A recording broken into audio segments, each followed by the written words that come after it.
football videos. Now, there are around 3.5 billion football fans around the whole world, which is literally 1 in every 2.3 people. Now, the crazy part is that right now is actually one of the best opportunities to start, because the World Cup is beginning soon. This only happens once every 4 years. And once it happens, the RPMs usually skyrocket. And for me, it already has happened. Because a few months ago, I posted a video that was the same duration as this video. And that RPM was around $1. Now, only a few weeks ago, I posted another video, the same duration and almost about the same thing. And the RPM was over $3. That's an increase with over 200%. And the crazy part is that this will probably rise even more once the World Cup begins. Well, some issues people have before making their video is, well, where do I even find the clips? And secondly, won't I get copyrighted? Because it could be really frustrating and easily get you demotivated if you spend hours making a video and then it gets copyrighted at the end. And thirdly, which is something not many people talks about, which is what stats shall I be aiming for, like CTR and AVD, and I'll be even showing you some examples from my own channel. To begin with, where do I get my clips from? Where I usually get my clips from 3 different places, depending on what clip I want. The first place being from Telegram. There are literally channels out there posting live goals in 4K. And I'll be posting the links to these channels in the description of this video. And all you have to do is literally click the link and join for free. And you have access to all of these clips. The second place I get my clips from is from a website called Adafkura. Now, I will be putting also this website in the description. However, you cannot enter this website without a VPN. And no, I'm not recommending it. You must have a VPN before entering this website.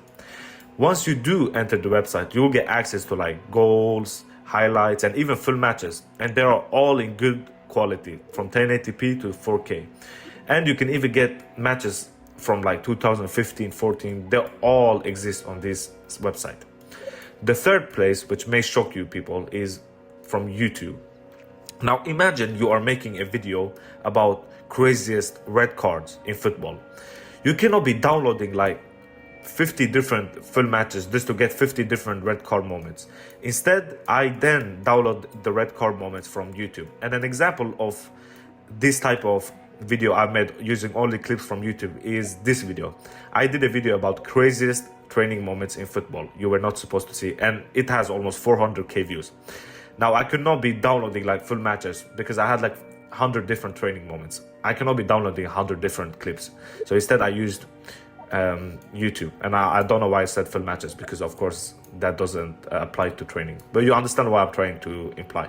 Now let's talk about how to avoid copyright and how I actually avoid copyright. Now, the way I avoid copyright is within how you edit the video, and I have 2 different rules I follow when editing the video. The first one is about how you clip the clips you have. So basically, before you even clip, by the way, you must crop the video so there's no watermark. An example is like this has a watermark now and this doesn't. You have to crop this watermark out, and even scoreboards, if that exists on your video, you have to crop them out and then just zoom in so it suits your aspect ratio, which should be 16:9. Now, once you do zoom in and you have clean clips, when there's a close-up clips, like for example a celebration, fans reaction, manager reactions, the duration of the clip can max be 1.9 seconds. And when you have clips that are about the replay and the goal itself, like this one, then there could be max 2.8 seconds per clip. And another rule I follow when clipping is that there should be no clips or 2 clips in a row that's 2.8 seconds, or honestly even over 2 seconds. So for example, if I did this one first and then this, let's say this one was 2.7 seconds. I never put this at over 2 seconds just to be extra safe. So I have this at 1.9 seconds. And the second thing is shuffling.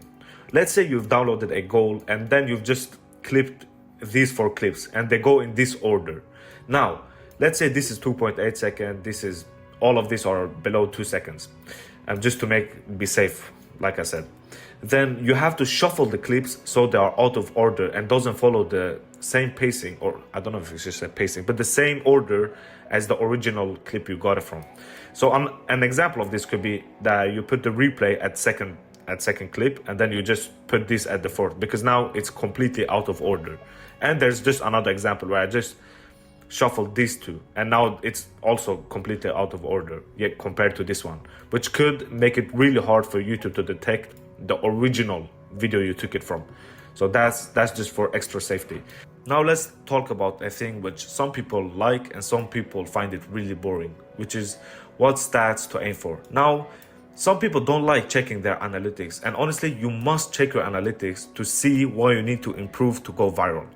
Now, there's no clear stat to aim for. However, I could give you some good examples on how your stats should look like to go viral. And for the CTR, for example, for me, I need over 6% CTR to go viral. And here's an example of that, where I've had over 6% CTR and that went viral. However, even though I have a CTR over 6%, I also must have an AVD over 3 minutes. Now, I know you probably look at this and say, yeah, but this is below 3 minutes, and I understand. But this had over 3 minutes when it initially blew up. Now, if your CTR is below 6%, then you know that the thumbnail needs to change and you have to improve the next time. But if the retention is still really good, even though the CTR is below 6%, you can still go viral. I mean, just take a look of this video of mine that had a 3 minutes 33 seconds AVD, which is crazy, and it had really bad CTR, and still it got over 10 million impressions. Now, like I said, this differs between people and niches you are in. Like, if you have the 10-minute video or 20 minutes video, then maybe the CTR could be lower if the AVD is crazy good.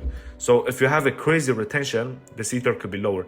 However, of course, if you have over 6% CTR and then retention is over 45%, you'll probably get millions of views. That's what I'm trying to say. But I mean, for me, these two things are the two ways I follow to go viral. And then, of course, I'm currently trying to combine this with the retention itself to get millions of views, hopefully. Link below if you want to apply for a one-on-one mentorship that has a 24/7 access to me. And I'm knowledgeable on shorts too, where I've gotten over 300 million views on shorts on the same channel. Now, before you go in the comments and write, oh, this guy just tried to sell us his one-on-one mentorship, actually no. The information in this video is something I use actually today to go viral.